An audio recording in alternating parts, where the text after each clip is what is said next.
strikes me about your piece, of course, is that there are no full stops, only commas. Was that a challenge in the process of translation, or kind of editorially speaking?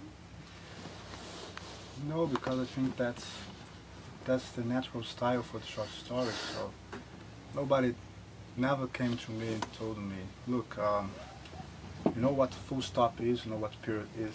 Nobody told me.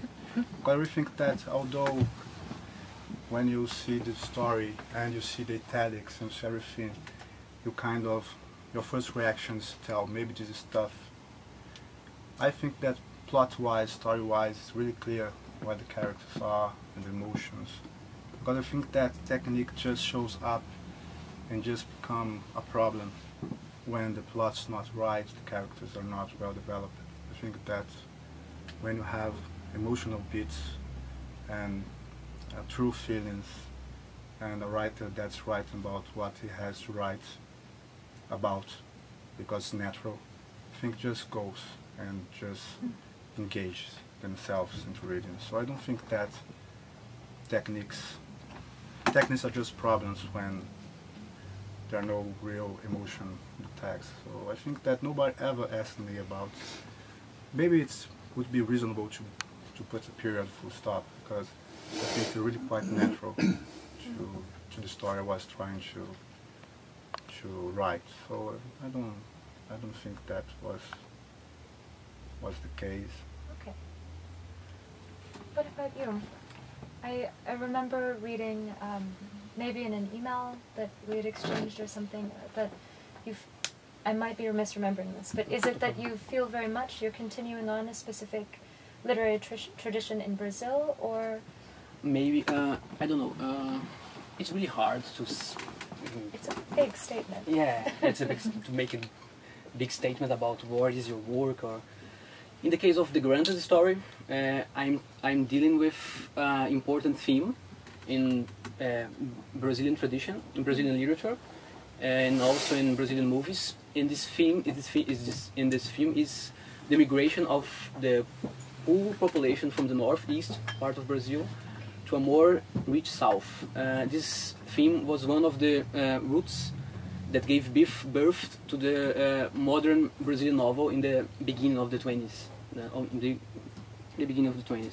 So I'm from the northeast part of Brazil, and I'm from the countryside of the northeast part of Brazil, and so this kind of sense of this place, or the sense of this specific place, is in some ways in my story and also in my novel in progress. Yeah. Okay. That's fascinating. Yeah. And in the case of this story, I think that I tried to make some kind of mixture of two Brazilian writers who are really important for me. One of them is Clarice Lispector, really well known here in the United States, right? And the other one is Osman Lins. He's a writer from the northeast part of Brazil. He's a very, very experimental writer, and also a writer who writes with a lot of poetry in his fiction. And this kind of the relationship between the intertwining between poetry and fiction and narrative is really important to me. Yeah. Okay. Yeah. And your story comes across, I guess, maybe I should ask after, but there's a really kind of allegorical, possibly biblical feeling about the way it's told. I should just let you read. Okay.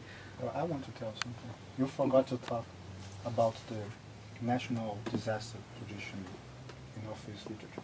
The floods. Okay, yeah. Well, thank you so much. I'm gonna hire this guy for my agent or my publicist. Oh, you forgot. Yeah.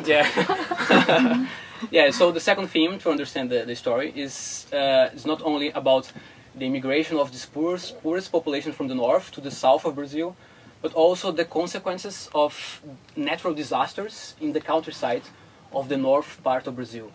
And when one talks about the natural consequences, it's not only about a natural fact, but it's also a consequence about bad public policies that could avoid the bad effects of this kind of natural disasters. So in the countryside from the north part of Brazil, from the northeastern part of Brazil, we have problems with droughts and we have problems with floods.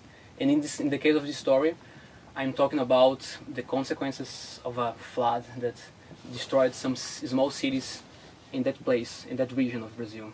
Yeah.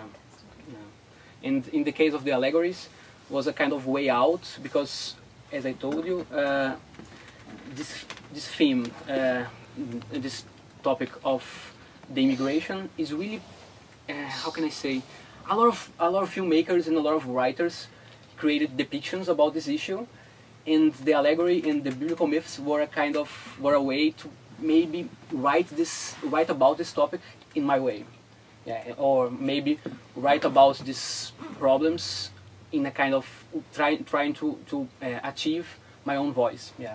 Fantastic. Yeah. Let's hear it. Okay, let's go. Excellent.